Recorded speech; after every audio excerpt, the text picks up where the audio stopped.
We all gathered here tonight as we celebrate the life of Tito Arnel Caballero. So Tito Arnel was born February 28, 1959. So siya po ay 66 years old na sa ngayon. Dito po siya pinanganak sa Lumban, Laguna. Nagkaroon po siya ng 5 anak at ang kanya pong asawa ay si Virginia Bining Legaspi Caballero. Bigyan po natin ang pagkakataon yung ating mga kamag-anak, mga naiwan po ni Tito Arnel para mag-share po ng kanilang thoughts, ng kanilang experience with Tito Arnel at syempre yung pasasalamat. Kahit kami ganito nakatawa, nakikipag-usap, pero sa puso po namin ay napakasakit. Sa totoo lang, parang bukas aalis na yan. Parang hindi pa po namin natatanggap. Wala akong masasabi sa iyo. Napakabait mong kapatid. Ama. Napakabait. Kahit saan, kahit sinong pumunta, kahit sinong magsabi, napakabait. Mahal na mahal kita, Kuya Arnel. Kuya Arnel, talagang sa totoo lang, ako ay nagpapasalamat kay Lord at tayo ang maging makakapal. Ikaw yung nag-a-advise sa amin na huwag tayong buhay kasi tayo natatandaan na para tayo ay gare-diretso, hindi ka makahanap kami. Meron ka pag naman kasi explanation. Kaya talagang papasalamat ko kay Lord. Ikaw ang maging kapatid namin panganay, pangalawang tanganay. Tapos, ikaw yung lagi mo kung, Ked, halika na, nakaluto na ako, kakain na tayo. Hanggang ngayon, nagchat-chat ka pa ng gano'n. Kaunin mo ang aming pagmamahal, Kuya Arnel. Lagi ka nasa aming puso. Lifetime, forever talaga. Kuya, I love you, Kuya Arnel. I love you. Sana sa susunod na buhay, tayo pa rin. Sana. Maraming salamat pa. Kuya Arnel, sorry, talagang napakalayo. Pero kahit gano'n pa naman, alam mo na mahal kita. Amen.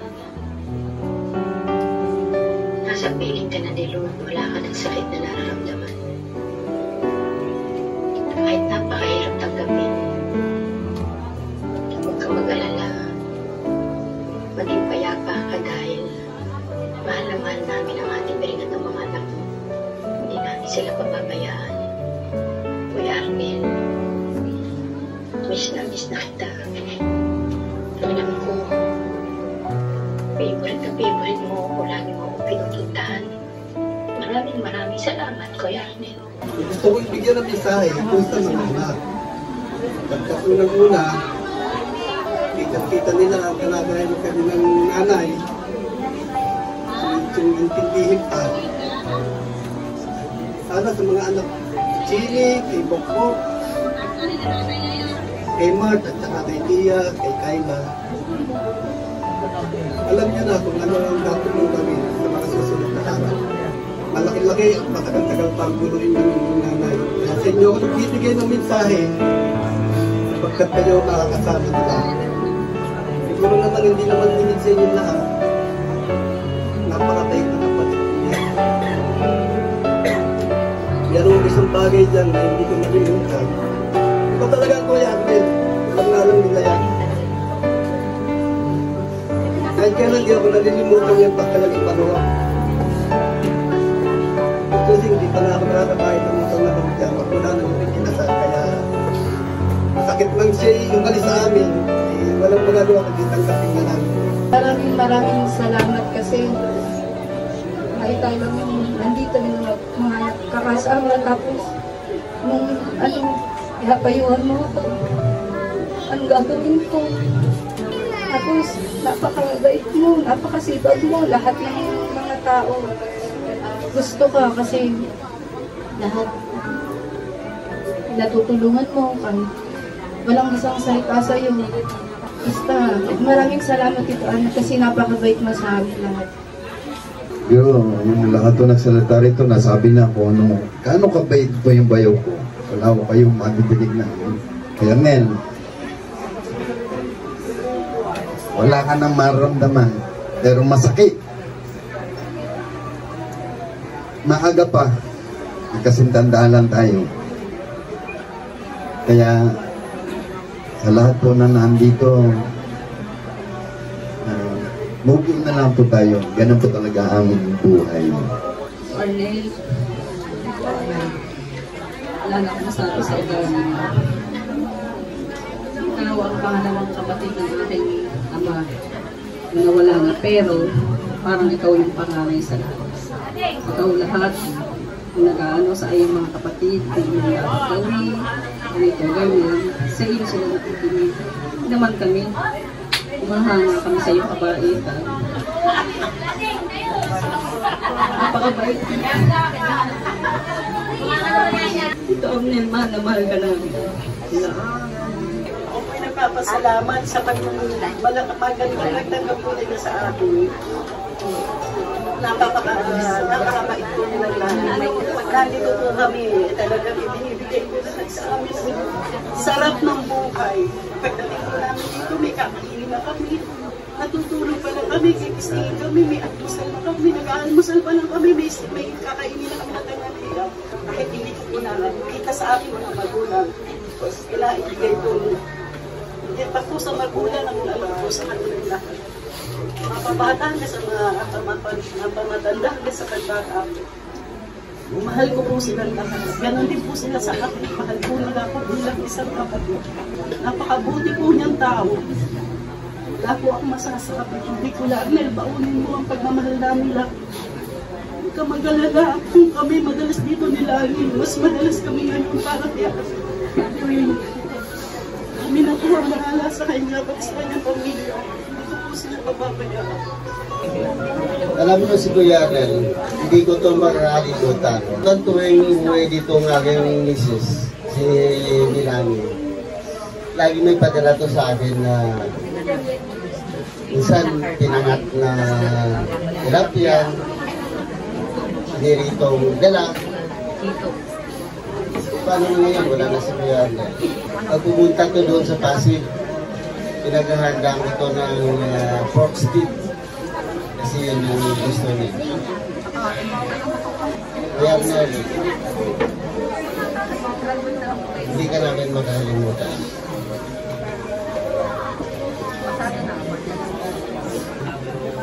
Kaya masabi ko sa akin bayaw, napakabait ito. Natabihin niya ako,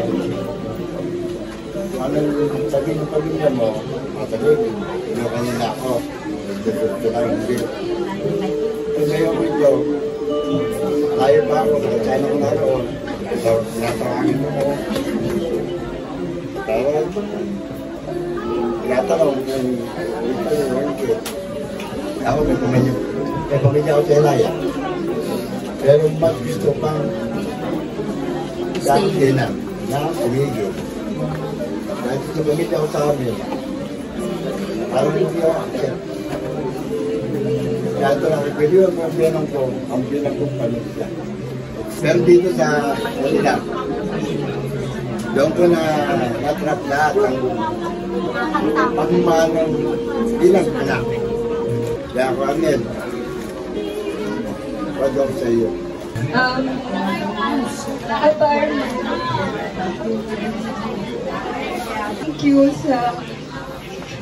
Thank you sa lahat, lalo na yun. Pumunta si Mami dito. Lagi siyang may uwing itlog ng hardwood. Tapos favorite ko yun na niluluto yung Papa Arnel. Hindi ko naaalala kay Papa Arnel last time na pumunta siya sa bahay.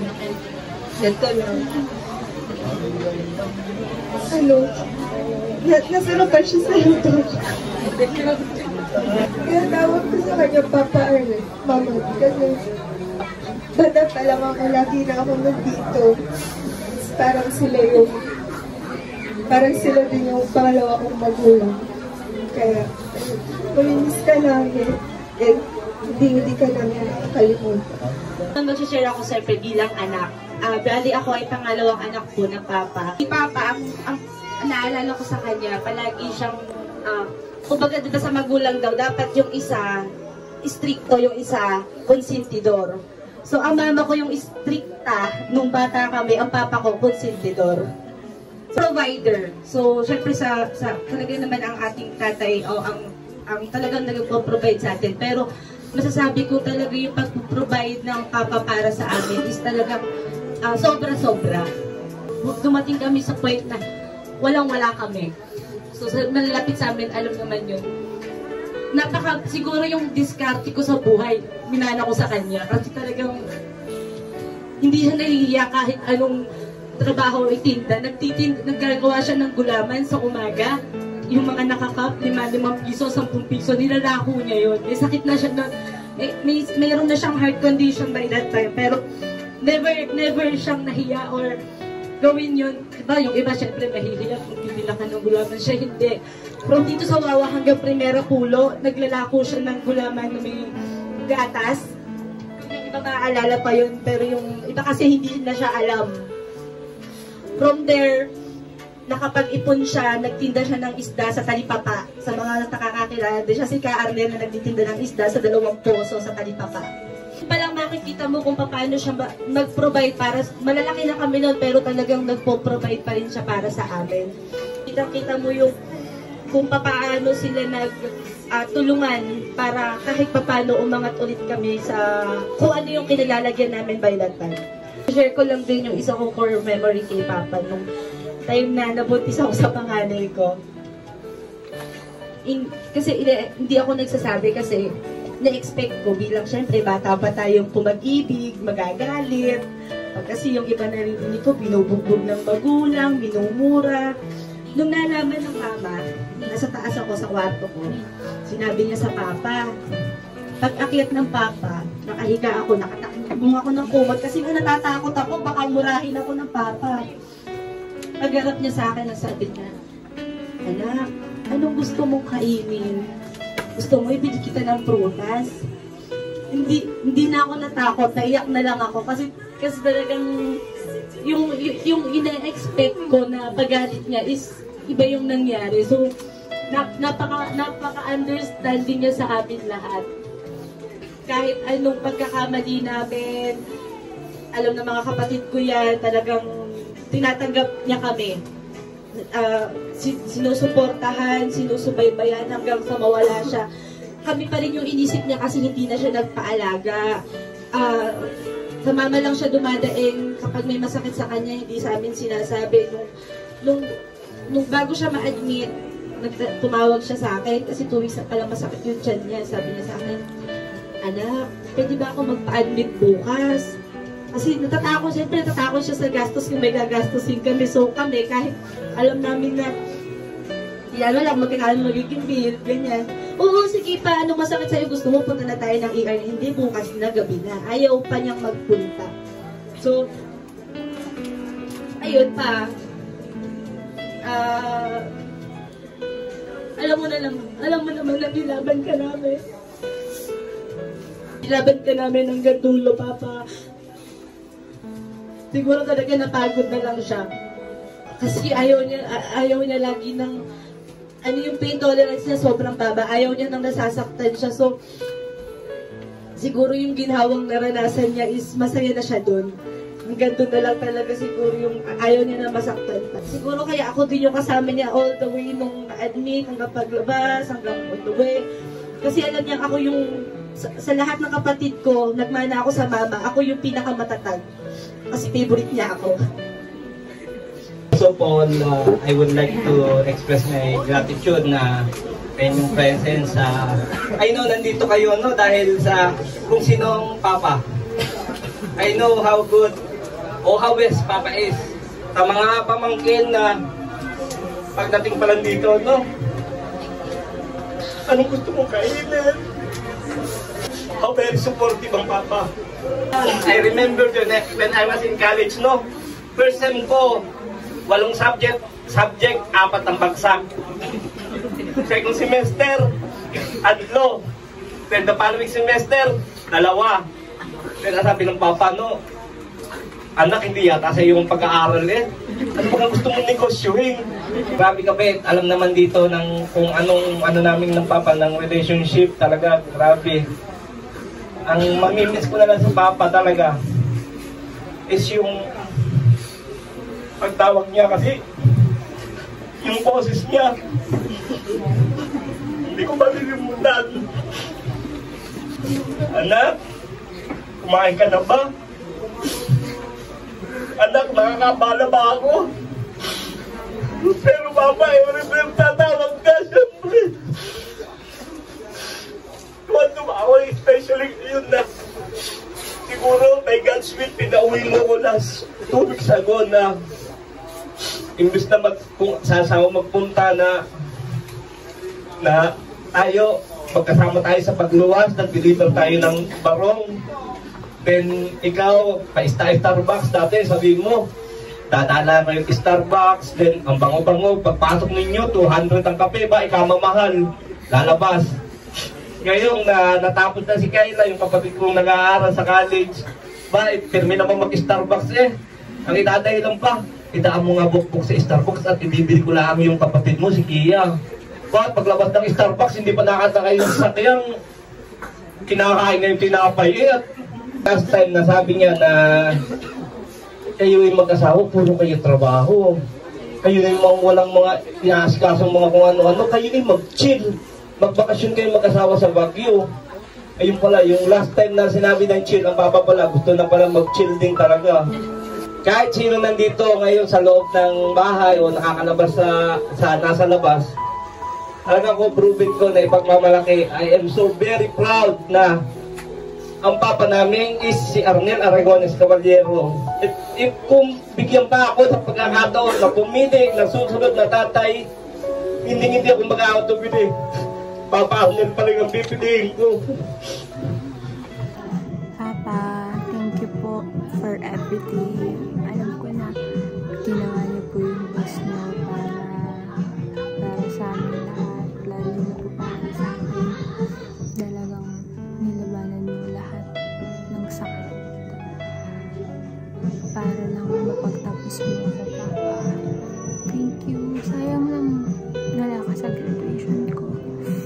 Daya mo kasi 3 yung bago mong polo. Tinatao mo yung sinabi mo na baka hindi ka umabot. Pero don't worry kasi magiging nurse na ako. So when this November 2025, promise RN na tayo pa. Thank you so much. Hi Papa, I love you. Mamimiss ka namin. Thank you sa pagmamahal na binigay mo sa amin. Thank you, lagi mo binibigay yung gusto ko. Sabi mo, bibilin mo ako ng bike pero hindi mo na ako nabilan. Bye-bye. Yarnel, I love you. Mahal na mahal kita. Kaya hindi ako nagsalita ng video. Baka hindi ko makontrol yung sarili ko. Kaya habol na lang ako kay Kayla. Nung sinabi mo sa akin na magpapa-admit ka, last na video call na pala natin yun. Kung alam ko lang, hindi ka naman kasi nagparamdam sa akin kasi wala talaga akong natatandang na may mangyayari sa iyo. Basta lahat na sabi na nila, sila ang masasabi ko. Mahal na mahal na mahal na mahal na mahal na mahal kita. Mahal ka namin. Love you very very much. Wala na. Basta love you. Hindi ka na maghihirap. Lagi ka makapuso namin. Love you, Yarnel. Sasabihin ko na lang, sana sa mga huling years mo dito sa nung nakaraan, na suklian namin yung kabutihan na binigay sa amin, na pinakita mo sa amin simula nung pagkabata namin. Sana kapag may hinihingan ka ng tulong, matulungan ka din. Kami dalawa ni Daniel kasi since marami ka din natulong sa amin, sa family namin. Minake sure naman namin na nasuklian namin yun. Sana sana naramdaman mo na mahal ka namin. Wala din. Sabi sa kanya, mabait talaga yan. Pero mahal na mahal ko yan. Ano pa? Nanay dire-diretso ng kanya. Tahimik na. Pagpahinga ng maayos. Huling pagluluto ng kasal ko kasi sobrang sarap doon. Sila kasi nagluto nung yung seafood, yung Cajun sauce. Thank you to Arnel, thank you sa huling luto. Ano sila? Hoy, Julen! Thank you, yun na pala yung huling beses na napakasarap mong luto at yung huling pinadala mong itlog na karta kay mama nung huling uwi nila. Hindi lang pala kasi Arnel. Yung mga sinasabi ng mama ko na talaga kaya pag nahingi sila ng bawa ay ayuda. Talaga bigay talaga ako Tito Arnel. Hindi ko pa nahihindian. Kahit pa yun, kahit simple lang. Yun, tuwan-tuwa na yun. Kasi nga, mahal na mahal namin kayo. We love you, Tito Arnel. Hanggang sa muli. Bilang isang manuga, wala akong masasabi talaga. Sobrang, yung nga, nasabi na kanina lahat sa PJ ni Papa. Talagang thankful ako na yan naging papa talaga sobra. Wala akong talagang masabi kundi thank you very much. Kasi nung talagang walang-wala ako, sila, magulang ko, magulang ni Chini, tumayo sa amin talaga para mabuhay yung anak na ako. Talagang sobrang thankful ako. Yun lang. Wala akong masabi talaga. Thank you, Papa. Thank you very much. You'll be missed and not be forgotten. Hello, Papa. Thank you for everything you gave me. Thank you sa paghanap sa akin dito. Kahit hindi ako napunta, thank you sa pag-alaga. Thank you sa pagbigay sa akin ng pera. At thank you sa lahat ng ginagawa mo sa akin. Kahit napagalitan ako, pinagano mo ako. Binibigyan mo, kina-comfort mo ako pagkatapos ako pagalitan ng mami dito. Ayun. Thank you rin sa lahat bigay mo sa akin ng pera, gamit para sa mga everyday life ko, mga pera, damit. Yan. Thank you sa lahat. Love you, Papa. Bye. Papa, I love you. Thank you. Namimiss ka namin. Hi po, Papa. Kung naririnig mo po ako, gusto ko lang na malaman yun. Mahal na mahal ka po namin. At gusto ko lang po sabihin na kung nasa na po kayo ngayon, sana po masaya kayo.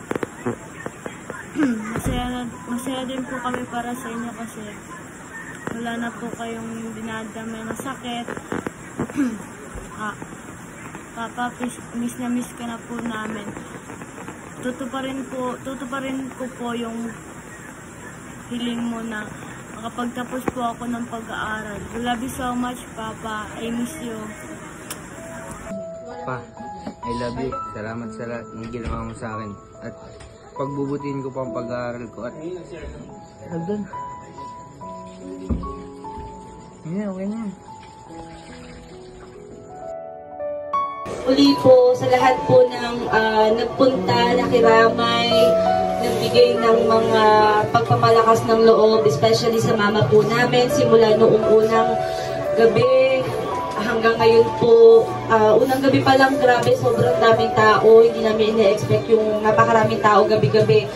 Yung, syempre psychologically na lang to, no? Pero feeling talaga namin simula nung unang gabi, lalong umaaliwalas yung mukha ng papa namin para siyang humingiti sa amin, sa dami na nagmamahal sa kanya.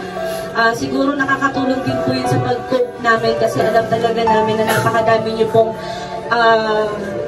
na-appreciate ang papa ko nung nabubuhay pa siya, sa lahat po ng mga kapamilya namin na umuwi pa all the way from Pasig, Bikutan, Batangas, Cavite, sa lahat po ng mga kaibigan namin na kahit malayo po, nagpunta, nakiramay, nagbigay, Maraming salamat po sa inyong lahat. Hindi po namin makakalimutan lahat ng ibinigay nyo sa aming tulong.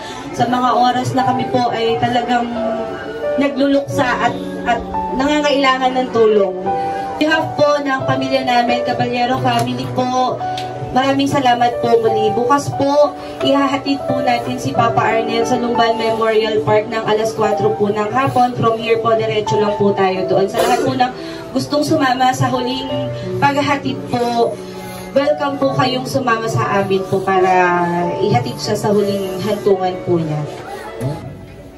Amang Diyos, mga pangyarihan sa lahat, taos puso po ang aming pasasalamat sa araw na ito, sa gabing ito, sa aming pong pagkahapon buklod upang ipagdiriwang ang buhay po ng aming pong kapatid, ng aming pong kaibigan, aming pong ama na si Arnel Caballero,